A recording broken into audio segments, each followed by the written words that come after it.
Bismillahirrahmanirrahim. Assalamualaikum warahmatullahi wabarakatuh. Waalaikumsalam warahmatullahi wabarakatuh. Halo Sobat Pendidikan, kembali lagi bersama kami di podcast STKIP Al-Hikmah Surabaya. Sebelumnya, perkenalkan, nama saya Ahmad Faranasoni, biasa dipanggil Farhan.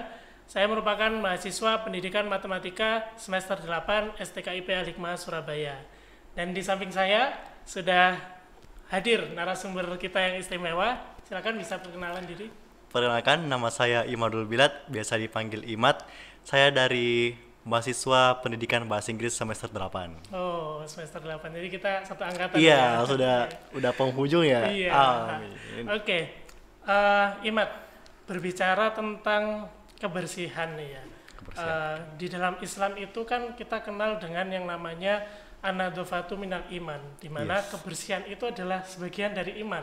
Jadi kita sebagai muslim itu sudah diwajibkan untuk selalu menjaga kebersihan. Benar, betul menurut sekali. Imad sendiri nih, kira-kira bagaimana sih kita sebagai seorang muslim itu memulai untuk bisa memiliki gaya hidup yang sehat dan higienis? Oke, untuk kita sebagai umat muslim ya, memulai diri kita sendiri untuk memulai hidup bersih, sebenarnya tidak ada step-step yang khusus untuk bagaimana cara kita untuk hidup bersih, apalagi kita sebagai seorang muslim. Cuman untuk memulai yang sederhananya, kita perlu membersihkan diri kita sendiri. Jadi kita perlu melihat diri kita sendiri, apakah diri kita sudah bersih atau belum. Nah, jika kita sudah merasa diri kita cukup bersih, nah baru kita meranjak ke lingkungan, ke orang-orang lain ataupun yang sekitar kita gitu. Oh, gitu. Jadi sebelum kita memperbaiki lingkungan, kita Iya. mulai dari diri sendiri. Nah, ya. benar sekali. Oke, jadi memang untuk memulai dari diri sendiri itu memang perlu ada step-stepnya juga kan ya. Mulai dari hal Benar. kecil seperti cuci tangan, Nah, ya benar kan, sekali. terus membersihkan kuku, merapikan rambut dan lain sebagainya. Nah, kira-kira nantinya kalau misalnya kita sudah berada di masyarakat nih, nah kira-kira apa sih dampak yang ditimbulkan gitu ketika kita bisa hidup bersih dengan pola hidup yang sehat tuh, dampak terhadap masyarakat dan dunia itu seperti apa? Dampak bersih terhadap masyarakat dan terus dunia ya. Nah, ini penting sekali sebenarnya Mas Afan ya. Karena jika kita melihat lingkungan kita, semisal lingkungan kita kotor, otomatis mungkin akan berdampak buruk pertama kepada diri kita sendiri. Diri sendiri mungkin dari kesehatan atau dari dari diri kita sendiri, dari badan dan sebagainya. Nah, itu berdampak sekali, dan jika kita memiliki tubuh yang tidak fit atau apa karena lingkungan, ya akan berdampak dengan pekerjaan kita, apa yang dilakukan sehari-hari, dan juga masyarakat lainnya. Jadi seperti itu. Oke, jadi memang kebersihan ini pangkal kita ya untuk Ya, pangkal, melakukan benar-benar. sesuatu yang lainnya itu kita mulai dari hidup bersih terlebih dahulu. Benar Nantinya sekali. ketika kita sudah hidup bersih, maka apapun yang kita lakukan tuh bisa jadi bermanfaat gitu ya untuk Yes. dunia dan lain sebagainya. Oke, lalu berbicara tentang bagaimana kita memulai hidup sehat nih. Kira-kira Mas Imad ini ada nggak tips yang menurut Imad ini cocok nih buat saya untuk memulai bisa hidup sehat? Ya, kalau dari saya sendiri ya, dari saya sendiri pribadi itu, of course, karena kita mungkin masih belum bisa beranjak jauh dari zaman-zaman COVID-19 kemarin ya. Jadi apapun mungkin harus membersihkan tangan terlebih dahulu. Jadi karena mohon maaf, tangan itu satu alat vital yang sangat penting ya, karena untuk melakukan sesuatu biasanya menggunakan tangan, cuci muka pakai tangan, wudhu pakai tangan, sebagainya pakai tangan. Jadi jika tangan kita nggak bersih, ya of course kita harus membersihkan tangan terlebih dahulu.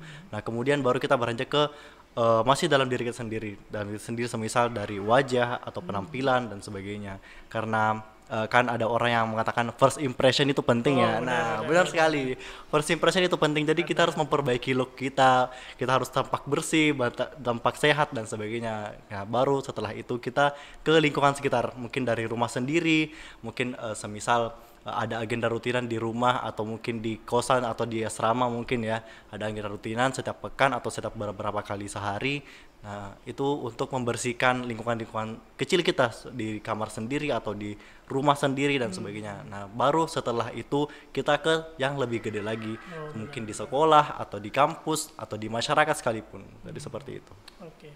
Ya, jadi kalau dari Imat sendiri itu memulainya dari diri sendiri ya. Iya. Nah, kita sendiri juga sudah dianjurkan nih ketika kita mau sholat nih ya, dalam satu hari kita minimal sholat 5 kali kan ya dalam sehari. Benar. Nah itu kita sebelumnya juga berwudu. Nah berwudu kita juga mencuci tangan, mencuci wajah, mencuci kaki juga. Nah itu juga sebagai langkah kita untuk menjaga kebersihan diri kita. Nah benar sekali. Oke. Nah yang terakhir nih Imat, kira-kira menurut Imat ada stigma yang seperti ini, orang kaya itu identik dengan sesuatu yang bersih. Aduh, Nah, gimana lalu tuh? orang miskin itu kelihatan kumuh dan kotor. Kira-kira stigma itu menurut Imat gimana?